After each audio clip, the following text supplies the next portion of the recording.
سڵاتان لێبێ من زریان ڕەحمانم ئەمڕۆ هەواڵابووریەکانتان پێشکەشەکەم سەرەتاش بە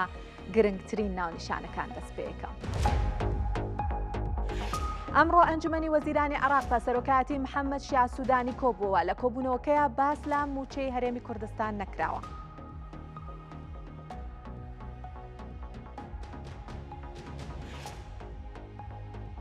با بڕیاری قوبات تاڵەبانی لە سلێمانی نزیکەی 3000 زەوی بەسەر خانە نشیناندا دابەش دەکرێت داوا ئەکرێت بە زووترین کات مامەڵەکانیان تەواو بکەن.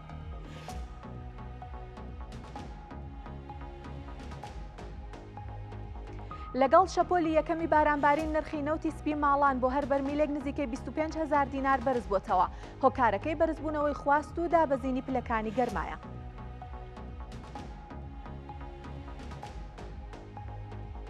فاینانشل تایمز ئەڵێت کڕینی زێڕی چین دەهێندەی ئامارەکانی ئەو وڵاتەیە. هۆکارەکەی ئەوەیە کە پەکین لە هەوڵایە پشتبەستن بە دۆلار کەم بکاتەوە.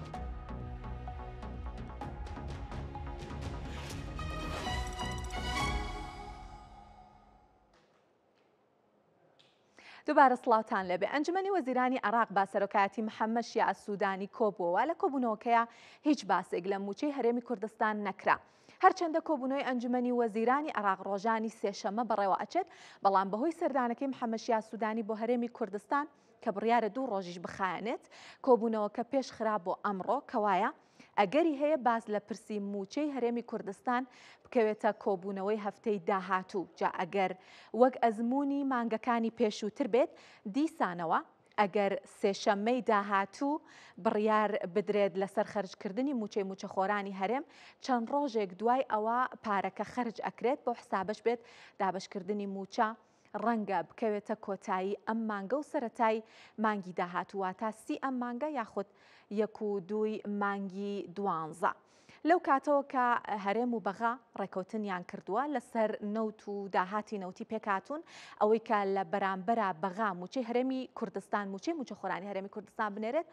هەر 4 موچەکە لە بەرەواڵم 4 موچەکە لە بەرەوەی کە لە کاتی ڕێکەوتنەکە هەتاوەکو ئێستا 4 موچە هاتووە، هەر 4 موچەکە 25 بۆ 30 ڕۆژیان بین بووە بە ڕوتین هاتووە. واتە ئەگەر بێ بە دیاریکرایی بۆتان باس بکەم ئەمەی کە من ئەم ژمارانی کە ئەتان دەمێ ئەو ڕۆژانن کە لیستی موچە لە هەرێمی کوردستان بڵاو کراوەتەوە. بۆ موچەی مانگی 5 24 مانگی 4 ینی لیستی موچە بڵاو کراوە 24 مانگی بێگومان 8 دای لە بردنەکە. بۆ موچەی مانگی 6 1 9 لیستی موچە بڵاو کرایەوە، هەروەها 1 دەش بۆ موچەی مانگی 7 و 26 دەش بۆ موچەی مانگی 8 لیست بڵاو کرایەوە. ئەم ڕۆکەکە بڕیار لەسەر خەرجکردنی موچە نەدرات، بەڵام ئەگەر سێشەممەی داهاتوو بڕیار بدرێت بەپێی ئەزمون هەر ئەو ڕۆژە کە بڕیارەکە درا پارە خەرج ناکرێت، بێگومان چەند ڕۆژێکی پێ ئەچێ و ئەگەر ئەو چەند ڕۆژەش بخایەنێت بکەوێتە هەفتەی داهاتووتر وەکو لە هەواڵەکەشا بۆم باسکردن موچەی موچەخۆرانی هەرێمی کوردستان بە ئەگەرێکی زۆر ئەگەر دیسانەوە ئەڵێم بەپێی ئەزمموی مانگەکانی پێشووتر بێت، کۆتایی ئەم مانگە و سەرەتاکانی مانگی داهاتوو خەرج ئەکرێت. جیاواز لەم بابەتە هەر تقریبەن بابەتێکی پەیوەندیدار بم بابەتە ئەمێ بچمە لای ئینفۆگرافیکێک باسی هەندێک داتاتان بۆ بکەم ئەو پارانە کە لە نێوان هەرێمی کوردستان و بەغا هاتوچۆیان پێکراوە. جا بەپێی داتاکان کە بڵاو بوونەوە، بودجەی 3 ساڵی هەرێمی کوردستان ساڵانە 20 تریلیۆن و 900 ملیار دینارە، بەڵام ئەوەی کە بۆ موچە تەرخان کراوە 11 تریلیۆن و 5 ملیار دینارە و بڵین ئەوەی کە هاتووە بۆ هەرێمی کوردستان لەو بڕا 7.7 تریلیۆن دینار بووە و لەوەی کە بۆ موچە تەرخان کراوە ئەوەی کە ماوە 13 تریلیۆن دینارە و بەڵام لە کۆی گشتی ئەوەی کە بۆ هەرێمی کوردستان تەرخان کراوە 3.7 تریلیۆن. پێم وایە جێگاکەی من بە جیاوازیانی بە هەڵە باس کرد ئەوەی کە بۆ موچە ماوە 3.7 تریلیۆن دینارە. جیاواز لەمەش ئەوەی کە بۆ موچە هاتبێت بەپێی مانگەکان ئەگەر پێ بۆتان باس بکەم مانگی 1 ئەوەی بۆ هەرێمی کوردستان هاتبێت 958 ملیار دینار بووە، مانگی 2 957.9 ملیار دینار هاتووە، بۆ مانگی 3 954.8 ملیار دینار بووە، بۆ مانگی 4ش 959.5 ملیار دینار هاتووە، مانگی 5 974 ملیار و 800 ملیۆن دینار هاتووە، مانگی 6 1 تریلیۆن و بڵین 1.207 تریلیۆن و 7 میلیارد دینار هاتووە، مانگی 956.9 میلیارد دینار و مانگی 945.8 میلیارد دینار بۆ موچەی موچەخۆرانی هەرێمی کوردستان هاتووە. لە ئێستا موچەخۆران چاوەڕێی مانگی 9 ئەکەن کە ئەگەر وەک پێشبینیەکان بێ ڕەنگە بکەوێتە کۆتاییەکانی مانگ. ئەگەر باسی داهاتی ناوخۆتان بۆ بکەم کە لەلایەن هەرێمی کوردستانەوە بۆ بەغا چوو بێت، مانگی یەک ئەمانە 4 مانگی سەرەتا پێش ڕێکەوتنی نێوان هەرێم و بەغایە، مانگی یەک 51.8 میلیارد دینار لەلایەن هەرێمی کوردستانەوە چووە بۆ بەغا وەکو پشکی بەغا وەکو پشکی حکوومەتی ناوەن لە داهاتی ناوخۆ. مانگی 48.7 میلیارد دینار چووە، مانگی 3.2 بووە و مانگی 4 50.5 میلیارد دینار ڕۆشتووە. مانگەکانی 5 و 6 و 7 و 8 کە لە دوای ڕێکەوتنی نێوان هەرێمی کوردستان و حکوومەتی ناوەندی بووە، هەموو مانگێک 120 میلیارد دینار لەلایەن هەرێمی کوردستانەوە نێردراوە بۆ بەغا وەکو پشکی حکوومەتی ناوەندی لە داهاتی نانەوتی. کۆی داهاتی نێردراویش لەلایەن هەرێمی کوردستانەوە 679 میلیارد دینار بووە لە ماوەی سەرەتای ساڵی 2025ەوە هەتاوەکو ئێستا. بەڕێوەبەرایەتی حەج و عومرەی هەرێمی کوردستان ئەڵێت تێچووی حەج بۆ ئەم ساڵ 7 ملیۆن و 100 هەزار دینارە و سەرجەم گەشتەکانیش بە ڕێگەی ئاسمانی ئەنجامەدرێت و گەشتی وشکانی نابێت. حەج و عومرەی هەرێم لا ڕاگەیەندراوێکە ئەڵێت هەموو ئەو کەسانەی دوێنێ ناویان لا تیر و پشکەکەیان دەرچووە ئاگادار کراونەتەوە، ئەو کەسانەی ناویان هاتۆتەوە ئەتوانن لە سبەینەوە واتا ڕۆژی سێشەممە سەردانی نووسنگەکانی حەج و عومرە بکەن و دەست بکەن بە ئەنجامدانی مامەڵەکانیان و دانانی تێچووی حەج. دوا وادەش بۆ وەرگرتنی مامەڵەکان ڕۆژی پێنجشەممە ئەبێت. کاروانستونی وتەبێژی حەج و عومرە بە کورساد نیوزی وت ئەم ساڵ 89 هزار کەس خۆیان بۆ پرۆسەی بەجێهێنانی حەج لە ساڵی 2026 تۆمار کردووە.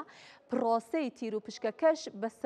سەرکەوتویی لە ڕۆژی یەکشەممەیە بەڕێوەچووتیشی لە کۆی ئەو 89 هزار کەسەی خۆیان تۆمار کردبوو، ناوی 3901 کەس بە دیاریکراوی دەرچووە بۆ ئەنجامدانی پرۆسەی حەج. ئەوەشی خستوتە ڕوو ئەم ساڵ لەبەر زۆری خواست ئەو کەسانەی پێشتر حەجیان بەجێهێنا و ناویان لە تیر و پشکەکە دەرهێنراوە. ئەو بۆ هۆیشەوە 700 کەس لەوانە کە خۆیان تۆمار کردبوو لە تیر و پشکەکە دەرکرابوون.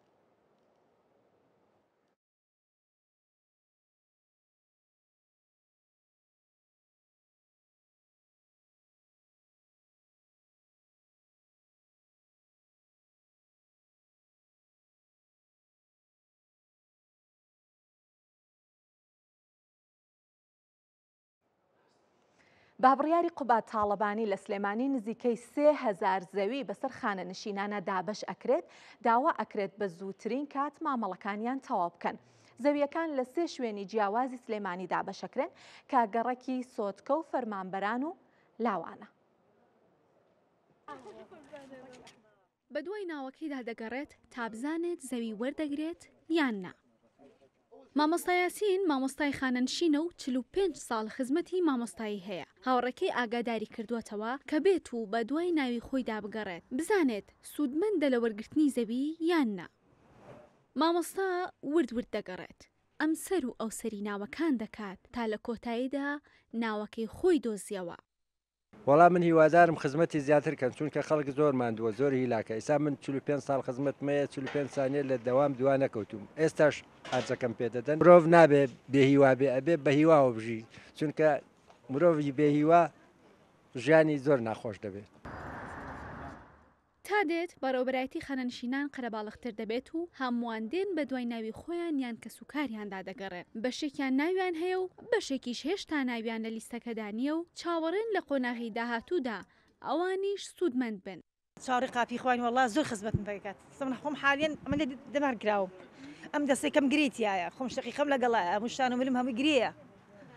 هەموو پاشنەکانم بەخوا ئێسقانی زایلی هاتو. وەڵڵا لە معمەل بوو، معمەل زین چەندە، معمەلەوە ئەو گوشێت چیمەتوێت ئاسڵجا بە بەلاش پارە نهاتێ.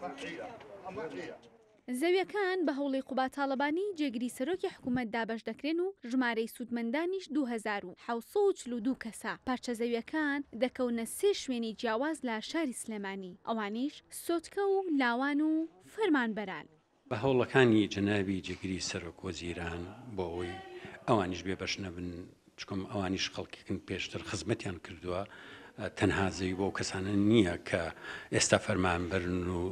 لە وەزیفەدان بەڵکو کەسانش کە ڕۆژانێک ئەوان خزمەتیان کردووە ئەوانیش بە هەمان شێوە پێویستە خزمەت بکرێن. شارەوانی سلێمانی لە قۆناغی یەکەمدا 1950 پارچە زەوی بەسەر خانەنشیناندا دابەش کرد. قۆناغی دووەم ئێستا دەستی پێ کردووە و قۆناغی داهاتوو بەهۆی نەبوونی زەوی لە ئێستادا کاتێکی دیاری نەکراوە کە لە چ کاتێکدا دەست بە دابەشکردنی دەکرێت. دنیا ماجد، کورتسات نیوز، سلێمانی. حکوومەتی خۆجێی پارێزگای کەرکووک لەگەڵ ئەوەی لە ساڵی 2025 بودجەی ساڵانەی نەبووە توانیوێتی چەندین پرۆژەی استراتیژی لە پارێزگاکە ئەنجام بدات. ئەندامێکی ئەنجومەنی پارێزگای کەرکووک ئەڵێت حکوومەتی خۆجێی کەرکووک لە ساڵی 2025 تەنها پشتی بە داهاتی پترۆدۆلار بەستووە بۆ ئەنجامدانی پرۆژەکانی. یاریدەدەری پارێزگاری کەرکووکیش ئەڵێت بۆ ساڵی 2026 پلانی خۆیان ئامادە کردووە بۆ ئەنجامدانی پرۆژە لە هەموو سێکتەرەکانی خزمەتگوزاریە لە پارێزگاکە. ساڵی 2025 جیاواز بوو لە ساڵانی ڕابردوو کە حکوومەتی عێراق کەمترین بودجەی بۆ کەرکووک تەرخان کرد، بەڵام حکوومەتی خۆجێی پارێزگاکە بە پشت بەستنی بە پترۆدۆلار کاروانێکی یاوەدانی لە پارێزگاکە جێبەجێ کرد. ئەندامێکی ئەنجومەنی پارێزگای کەرکووک دەڵێت زۆر نێو پرۆژانی لە ساڵی 2025 ئیداری کەرکووک بە توانایەکی دیاری کرا و لە پارێزگاکە بە ئەنجامی گەیاندون. لەگەڵ نەبوونی بودجە خۆتان نەزانن کە ساڵی ڕابردوو ئێمە بودجەیەک لە ژێر دەستی جەنابی پارێزگا نەبوو بودجەیەک کە بتوانێت هەموو پرۆژەکان جێبەجێ بکە، بەڵام ئێمە ئەولەوێتیماندا بە شتە زەڕوریەکان و شوێنانەی کە زەڕور بووە لەگەڵەوەشا کۆمەڵەیشی باش کرا. خۆتان نەزانن ڕێگەی کەرکووک چەمچەماڵ مەدخەلی کەرکووک و هەروەها لای سێکانیان کە ئەو ئۆڤەرباسە کراوە لای نەقلیات بەغداد لای تازە و ئاوی پەنجەعەلی ئەمانە بەڕاستی پرۆژەی استراتیژین تەسیری گەورەیانێ لەسەر شار و هیوادارین ئێمە لە ساڵی داهاتووە کە بودجەی پارێزگا هەبێت بتوانین ئیشی زۆر باشتر بکەین. یاریدەدەری پارێزگاری کەرکووکیش دەڵێت ئەو پرۆژانی لە ماوەی ساڵی 2025دا لە سنووری پارێزگای کەرکووک ئەنجام دراون بە بودجەیەکی کەم جێبەجێ کراون کە ئەو بودجێ بەراورد ناکرێت بە بودجانی ساڵانی ڕابردوو حکوومەت بۆ کەرکووکی تەرخان کردووە. ئێمە هاتینە سەر میزانەیەکی ئەتوانین بڵێن بەتاڵ هیچ شتێکی تیانە بوو و ساڵی 2025 هەر قانونی موازنەش پەسەند نەکران نەک بەس کەرکووک هەموو پارێزگاکانی عێراق، بەڵام بەو بەشە پارەکەمەی کە هەبوو لە ژێر دەساما بوو توانیمان چەندین پرۆژەی باش بخەینە بواری جێبەجێکردنەوە. ئەو کاتە زۆر موازنات هەبوو بەڕاستی لە پترۆ، لە تەنمیە، لە سندوقی ئەعمار، لە منەزەمات هەمویان ئەو کاتە ئیشیانە کرد لە بەتایبەتی ئەو شوێنانەی کە لە ژێر دەست داعش دەرچوو بوون. موازناتی زۆر هەبوو، پارەی زۆر هەبوو، بەڵام ئێستا بەراورد ناکرێ لەگەڵ ئەو کاتەیە بە هیچ شێوازێک. هیوا ومێدەکەن لەسەر ساڵی نوێن ئەگەر بێت و پەرلەمان و حکوومەتی نوێ لە بەغدا بە زووی دروست بکرێت و بودجە بۆ پارێزگای کەرکووک تەرخان بکرێت، هەڵمەتێکی یاودانی زیاتر ڕوو دەکاتە پارێزگای کەرکووک. پەسەندکردنی بودجەی ساڵی نوێ لایەن حکوومەتی عێراقەوە دەبێتە فاکتەرێک بۆ بژانەوەی زیاتری کەرکووک و کۆتایی هێنان بە کەمی بودجە لەم پارێزگایە. عومەر غەریب، کورتسات نیوز، کەرکووک. ئەمێ قسەی زیاتر بکەین دەربارەی پارێزگای کەرکووک و هەروەها پرسی بودجە لە پارێزگاکە لە بەرۆیکە هەرچەندە ڕاستە ئاستەنگی بۆ کاروباری پارێزگاکە دروست کرۆ، بەڵام دیسان لەسەر داهاتی پترۆدۆلار وەکو باسم کرد پێشکەوتنێکی باشیشی بەخۆی و بینیەوە. بۆ مەبەستە دکتۆر عومەر مامۆ جێگری سەرۆکی ژووری بازرگانی کەرکووک لەگەڵمانە. دکتۆر زۆر بەخێر هاتن. سەرەتا پێمان بڵێن دکتۆر ساڵی 2025 لە پەرلەمانی عێراق بودجە پەسەند نەکرابوو، ینی بۆچی پەسەند نەکرا، زیانەکانی چی بوو و ئەسڵەن هۆکار چییە؟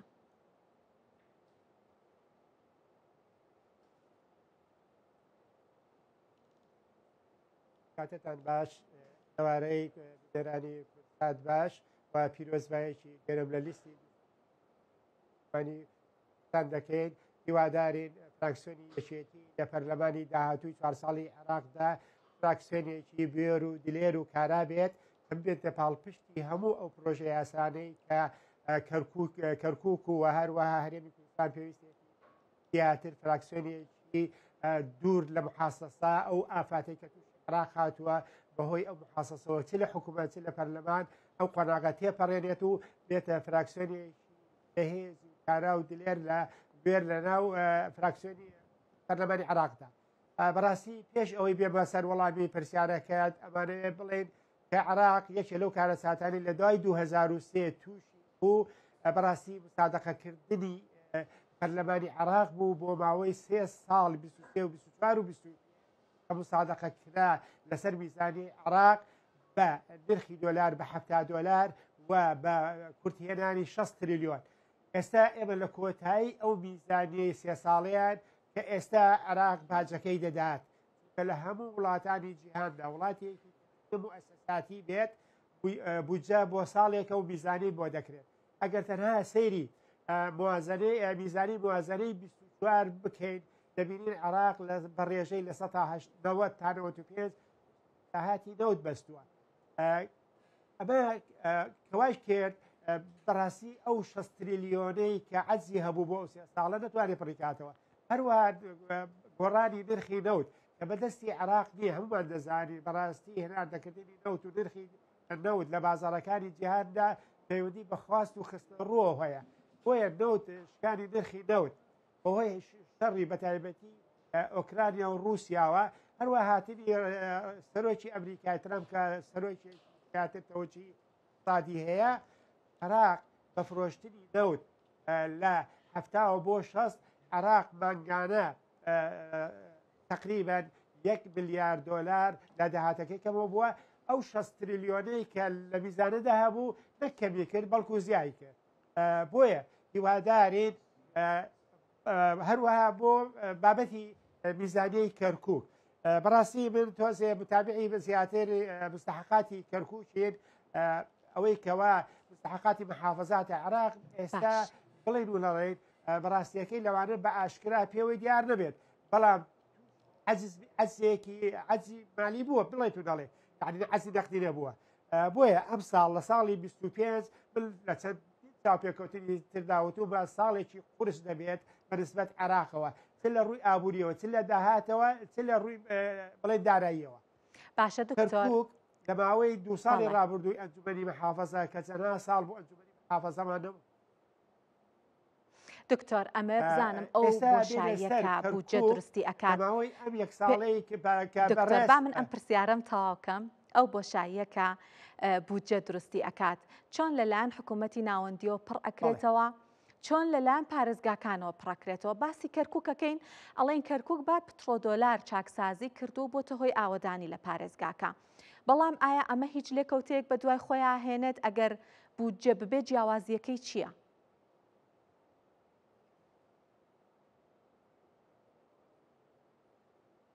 بەڵێ بەڕاستی مستحقاتی پارێزگاکان کە عێراق تەجزیەی کردوویەکێ لەوانە پەترۆدۆلارە بەڵام مستحقاتی محافەزات هەر ئەوە ناگرێتەوە چونکە دەتوانین لەوانەیە جوزئێک لەو پرۆژانەی کە لە کەرکووکدا هەیە لەو محافەزاتانەی کە بڵێن نەوتیان هەیە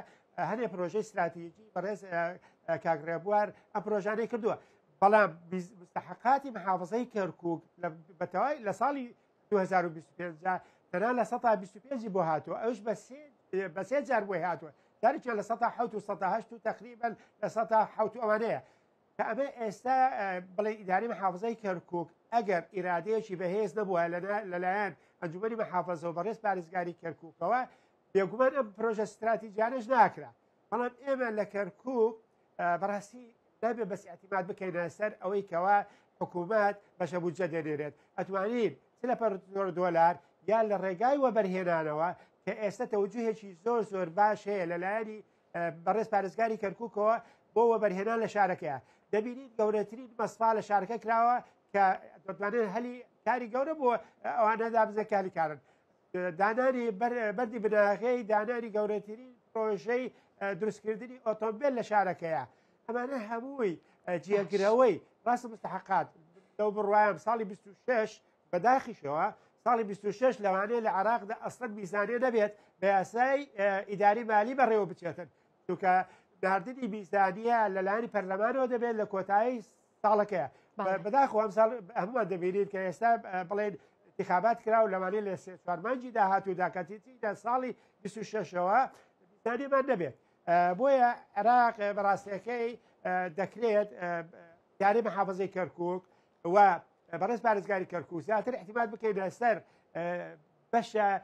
وەبەرهێنان لە کەرکووکدا کە کەرکووک هەمووان دەزانی شارێکی نەوتیە لەجاتی ئەمە ئێستا بێ ئەو جزئانەمان زۆر باش بەڕێوە بردووە لە وەبەرهێنانە بەڵام ئێمە لە کەرکووک شارێکی ساڵی بڵێ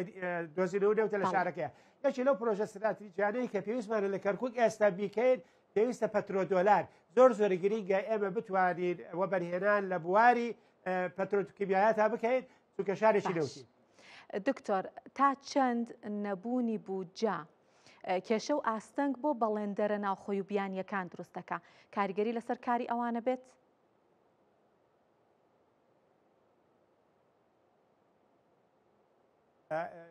بەڵێ هەموو دەزانین ئێستا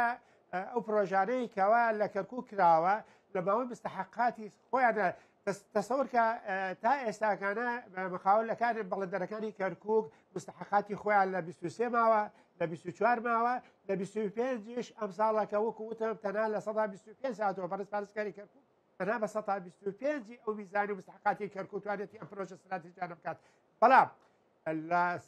ئەگەر مخاولیش هەموو دەزانین خۆ پرۆژە بە سەرمایە بەڕێوە دەچێت و مستحقاتی خۆی دەدەیت بێگومان ئەگەر ئیرادەیەکی بەهێز نەبێت لە کەرکووک پرۆژەکانیش وەکو محافەزەکانی تر بێگومان لە شارەکەیان دەوەستێت بەڵام هیواداری ئێستا دکتۆر ئەمەیە بزانم جوبەرێکی باوەڕ پێکراوی هەڵبژێردراومان هەیە ئەکا ئەندامانی ئەنجومەنی پارێزگاری ئەندامانی فراکسیۆنی یەکێتیش لە کەرکووک یعنی ئەو بۆشایە پڕەوەکەن کە هەم ئەنجومەنمان هەیە هەم ئەندام پەرلەمانمان هەیە بۆی بتوانین مستحقاتی کەرکووک زیاتر داکۆکی لێ بکرێتن و دێنن بۆ شارەکە. باشە دکتۆرەمە بزانم ڕۆڵی ژوورە بازرگانیەکان لە عێراق چییە لە چارەسەرکردنی کێشەی بەڵێندەران ژوورە بازرگانیەکان ئەتوان ڕۆڵ ببینن لەم بابەتەیە؟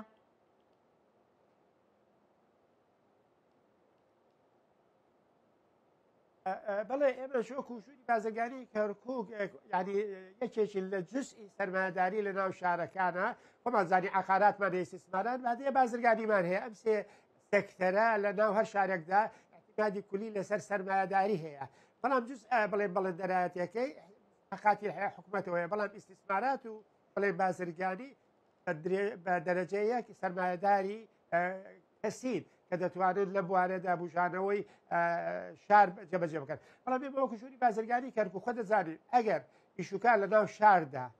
بژایەوە بەڵتەمەن بێگومان ژوورە بازرگانیەکانش کە بەچی بازرگانی شارەکان ئەوانش بژانەوەیان دەبێنێت کە بازرگانیش بژانەوەی سەرمایه‌دارەکەی ڕەبتە بە بڵێن ئەو داهاتەی کە دێتە ناو شارەکەەوە چونکە ئەوش بۆ مەوادەکانی هەر دەفرۆشێت بە بەڵێندەر و هەروەها استثماراتیش ئەگەر بژانەوەیکی باشی بینێتن ئەویش بڵێ جزئێکی تری تەواوکاری ئابووری و داهاتی شارەکەیە. سپاس سپاس دکتۆر عومەر مامۆ چاودێریەکی باشی ئەم ظروفمان کردو و سپاس دکتۆر عومەر مامۆ جێگری سەرۆکی ژووری بازرگانی کەرکووک سپاسکە لەگەڵمان بوون. لەگەڵ شەپۆلی یەکەمی بارانباری نرخی نەوتی سپی بۆ ماڵان بۆ هەر بەرمیلێک نزیکەی 25,000 دینار بەرز بۆتەوە. فرۆشیارانی نەوت ئەڵێن زۆری خواست و دابەزینی پلەکانی گەرما هۆکاری ئەم بەرزبوونەوەیە. هاوڵاتیان داوا ئەکەن حکوومەت پەلە بکات لە دابەشکردنی نەوت و کەمکردنەوەی نرخی نەوتی سپی بۆ ماڵان. دابەزینی پلەکانی گەرما و یەکەمین شەپۆلی بارانبارین لە هەرێمی کوردستان نرخی نەوتی سپی یاخود نەوتی ماڵانی بەرز کردەوە. بە شێوەیەک نرخی هەر یەک بەرمیل نەوتێک لە 160,000 دینار بۆ نزیکەی 190,000 دینار بەرز بووتەوە.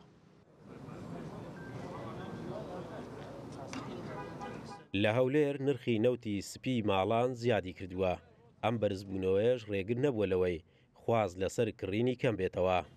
نەوت ئەوڕۆکە بە 65 و بە 62 ڕۆیە. فلاش 55 ناقسا ئەویش سەر بە ناقسا بە 65 بوو فلاش 45ەکەەوە ئستەندەر حکوومەتیە بە 62 ڕۆیە هەشتا ڕادۆستی لۆماران هەشتا ڕادۆستی. ئەمە یەکێکە لە فرۆشیارانی نەوت لە هەولێر لەگەڵ گواستنەوەی نەوت بۆ بەرمیلەکان باز لە جۆر و نرخی ئەو نەوتانە دەکات کە هاوڵاتیان خواستیان لەسەرا. بەرمیل ئێستا گەیشتە 1970 ئەرێوەڵە بەرمیل نفتی ئێستا بە 1970 بێجی هەیە بەغدا هەیە بەسرا هەیە بەس بێجەکە لە هەمووی باشترە سلڤەر ناقسە وڵای ئێستا خەرک ئەو سێ ڕۆژەی بۆندە بارانەی خەرک هەمووی دەکرێتن ئێستا ئەرێوەڵە بایعەکەش تەوزیع دەکرێت بەس بایعەکە بڕک بە ئەوەیە بەس ساردە ئەڵام بەس لە شاوێسی تەوزیع دەکرێت بەس لە بەعرکەی بەنزخانێک گەردی و ئەوانە لە سەرۆش هێشتا لە سەر هەندێک نەدرەیە لە لای شەقراوە هەندێک نەدرەیە. چەندین جۆری جیاوازی نەوتی سپی هاوردەی بازاڕەکانی سوتەمەنی دەکرێن کە بەشێکیان لە ناوخۆی عێراق و بەشێکی تریان لە وڵاتان هاوردە دەکرێن. قارەمان زەوهەر، کورسات نیوز، هەولێر. چاودێران و شارەزایان ئەڵێن ئەگەری هەیە کڕینی زێر لەلایەن چینەوە زۆر لەوە زیاتر بێت کە ئەو وڵاتە بە شێوەی ڕسمی بڵاوی ئەکاتەوە. جیاوازیەکە کەمیژ نییە ئەوترێت ئەوەی لە ڕاستیە ئەکرێت ینی لەلایەن چینەوە ئەکردرێت هێندەی ئامارەکانە ئەو ئامارە ڕسمیانی کە خۆی بڵاوی ئەکاتەوە. هۆکارەکەشی ئەوەیە کە پەکین لە هەوڵایە پشتبەستن بە دۆلار کەم بکاتەوە هەرەوەی کە پێی ئەڵێن دیدۆلاریزیشن بەهۆی ئەوەی کە بە پێچەوانەی نەوت بە دوواداچوون بۆ کڕینی زێر لەلایەن وڵاتانەوە ئاسان نییە مامەڵەکاران و چاودێران بۆ بە دوواداچوون بۆ کڕینی زێر لەلایەن چینەوە ڕویان کردووەتە بەراوردکردنی ئاماژە ناڕاستەوخۆکان و داتاکان. هاوکات چین ڕایگەیاندووە کە یەدەگێکی زێڕی دۆزیوەتەوە کە گەورەترین یەدەگا لە ساڵی 1949 هەتاوەکو ئێستا بە لە بەرچاوگرتنی نرخەکانی ئێستا بەهای زێڕی ئەو یەدەگا بە 166 ملیار یۆرۆ ئەخەمڵێنرێت کە یەکسانە بە 192.7 ملیار دۆلار. ئەم دۆزینەوەی لە کاتێکە کە خواست بۆ زێر لەسەر ئاستی جیهان بەرز بووەتەوە و نرخی زێڕیش لە سەرەتای ئەم ساڵەوە هەتاوەکو ئێستا بە تێکڕایی نزیکەی 150 بەرزبوونەوەی تۆمار کردووە. ساڵی ڕابردووش چین دوو یەدەگی دۆزیوەتەوە کە یەکیان زیاترە لە 1000 تۆن و لە پارێزگای هۆنانە ئەوی دیکەش یەدەگەکەی 40 تۆنە و لە پارێزگای گاسۆیە.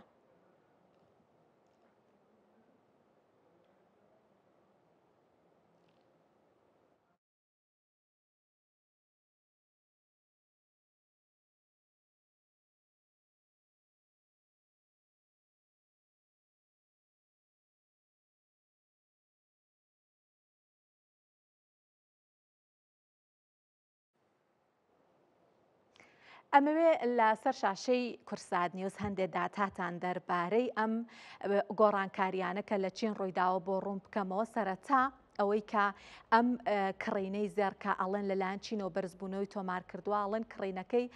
هێندەی ئامارە ڕسمیەکانە و ئەوترێت کە ئامانجی چین لەم کڕینە کە بەنهێنی ئەیکڕێت ئەوەیە کە پشت بە دۆلار نەبەستێ و دۆلار بۆ پاڵپشتی دراوەکەی بۆ پاڵپشتی ئابوووریەکەی بە تەواوەتی بسڕێتەوە لە مێژەکە ئامانجێتی ئەم کارە بکات. بەڵام بۆچی بەنهێنی ئەیکا لەبەرەوەی کە نایەوێت ڕووبەڕووی لێکەوتەکانی ببێتەوە و وڵاتان بە تایبەتی ئەمریکا هەڵوێست بگرن بەرامبەر بەمە لەبەرەوەی کە چەند جارێکیش ترامپ ڕایگەیاندووە دەگەر وڵاتان بیانەوێ ئەو کارە بکەن بە تایبەتی باسی برێکسی کردووە ئێمە ڕووبەڕووی ئەو بڕیارە ئەبینەوە. کڕینی ڕسمی لەلایەن چینەوە مانگی حوزێران 2.2 تۆن بووە، مانگی تەمووز 1.9 تۆن بووە، مانگی ئابیش بە هەمان شێوە 1.9 تۆم بووە. ئەمە ئەو داتانن کە حکوومەتی چین بە شێوەی ڕسمی بڵاوی کردوێتەوە. بەڵام ئەوەی کە چاودێران خەمڵاندویانە بۆ کڕینی زێر لەلایەن چینەوە ئەڵەن ساڵی 2025 250 تۆنی کڕیوە چین کە سەرو یەک لە سەرسەی کڕینی بانکەناوەندەکانی جیهان پێگەهێنێت. هەروەها خەمڵاندنەکان باس لەوە ئەکەن کە 5,000 تۆنە یەدەگی چین کە دیسان ئەمەی کە چاودێران باسی ئەکەن هێندەی ئەو یەدەگەیە کە چین خۆی بە شێوەی ڕسمی ڕایگەیاندووە. وەکوتیشم هۆکارەکانی سەرەتا ئەوەیە کە ڕێگر بێت لەوەی کە کاردانەوەی سیاسی و دارایی لەلایەن وڵاتانە بە دوای خۆی بێنێ و هەروەها ڕاگررتنی سەقامگیری بازاڕە لە ناوخۆی وڵاتەکە هۆکارێکی تریشی ئەوەیە کە ژێرخانەکانی شەفافیت لە بازاڕی زێڕا زۆر لاوازن لە بەرەوەی کە چۆن ئەکرێ بۆ نەوت لە ڕێگەی سەتەلایتەکانەوە لە ڕێگەی بۆریەکانەوە بە دوواداچوون بکەی بۆ زێڕە و ئیمکانیەتە نیەوە لە ئاستێکی زۆرە وڵاتان ئەتوانن بیشارنەوە کە چەند زێڕیان کڕیوە و چەندیان بەیەدەگەکەیان زیاد کردووە. بەڵام بە دوواداچوونە ناڕاستەوخۆکان چۆن بوون سەرەتا ئەوەی کە هەندێک قاڵبی کڕیوە چین کە 400 ئۆنسەی بوون ئەم قاڵبانە کۆدیان هەبووە کە بە دوواداچوونیان بۆ کۆدی ئەم قاڵبانە کردووە لە سوئیسرا و ئەفریقاوە پاڵێوراون دروست کراون و لە لەندەنەوە بەرەو چین ڕۆشتون بە چین فرۆشراون. ئەوەی کە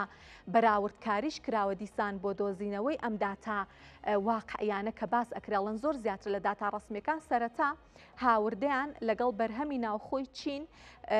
لێک داوەتەوە و بەراوردیان کردوە لەگەڵ یەدەگی بانکی ناوەندیەکەی و خواستی بەکاربەرانیش لەو وڵاتەکە هەموم داتانیان بەراورد کردووە پێکەوە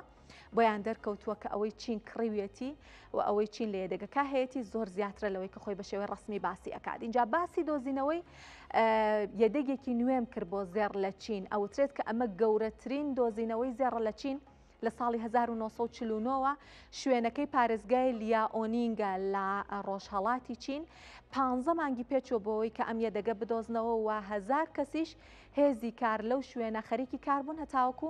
توانیویانە یەدەگەکە بدۆزنەوە. جاگەرمێ باسی زانیاری زیاتر بکەم هەر دەربارەی ئەم یەدەکە هەندێک وردەکاری تەکنیکی هەیە بۆ نمونە بەردی کانزایی ئەو بەردانە کە زێڕشیان لە خۆ گرتووە و ئەکرێ بپاڵێورێن و زێڕەکەیان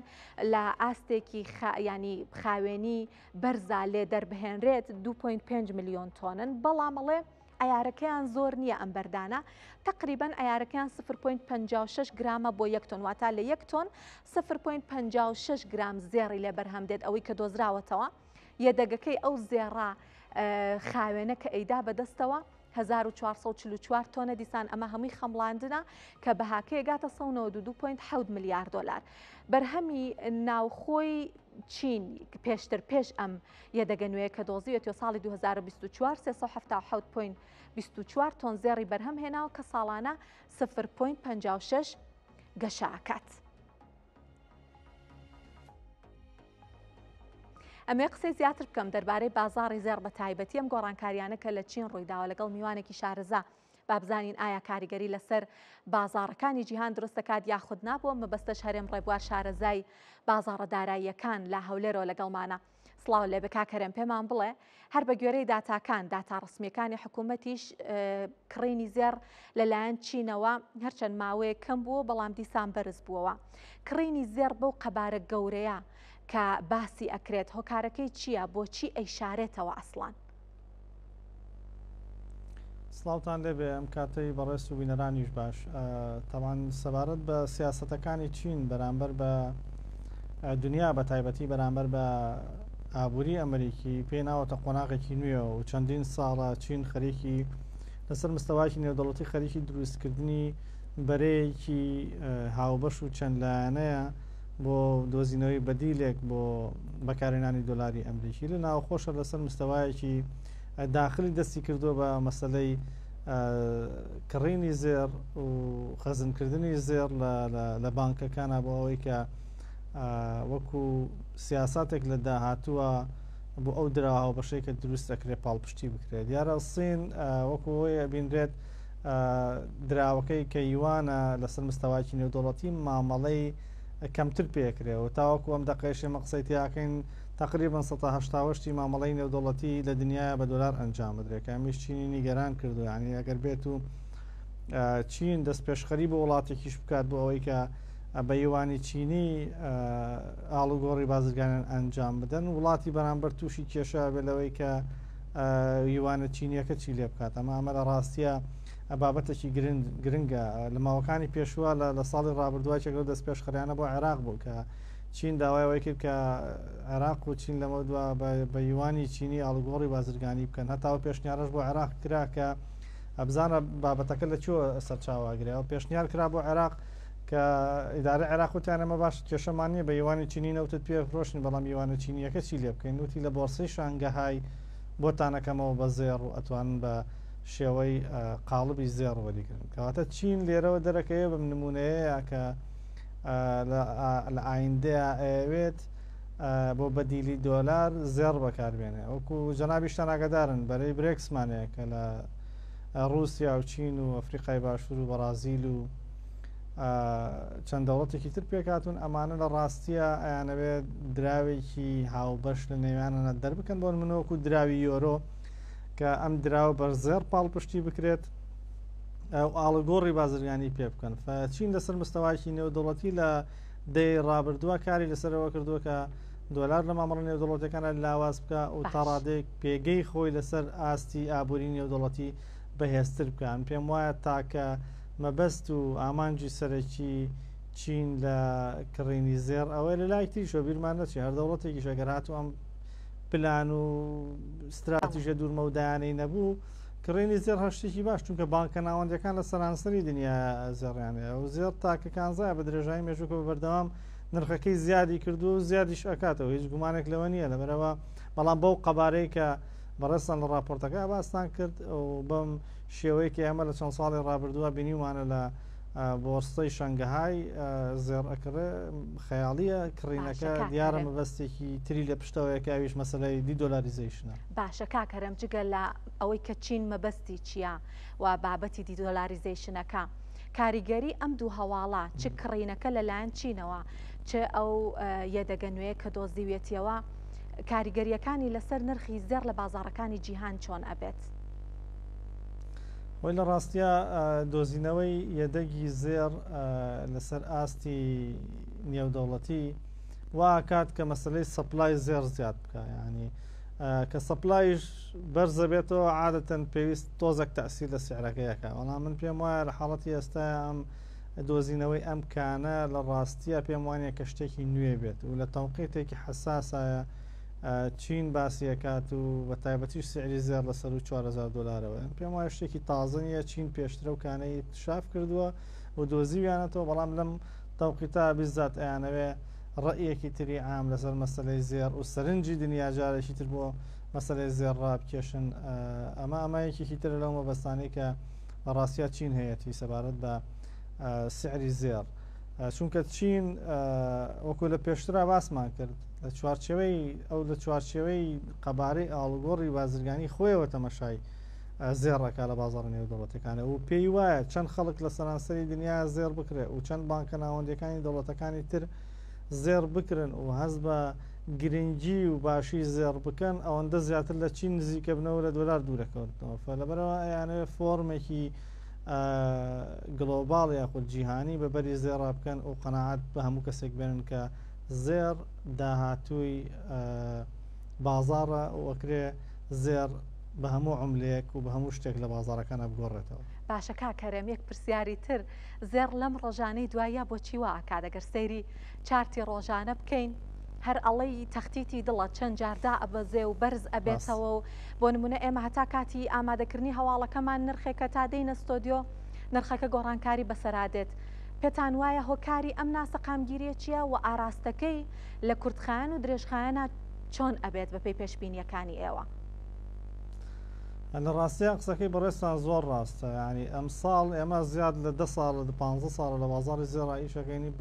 بەو شێوەی بە ڤۆلێتیلیتی بە و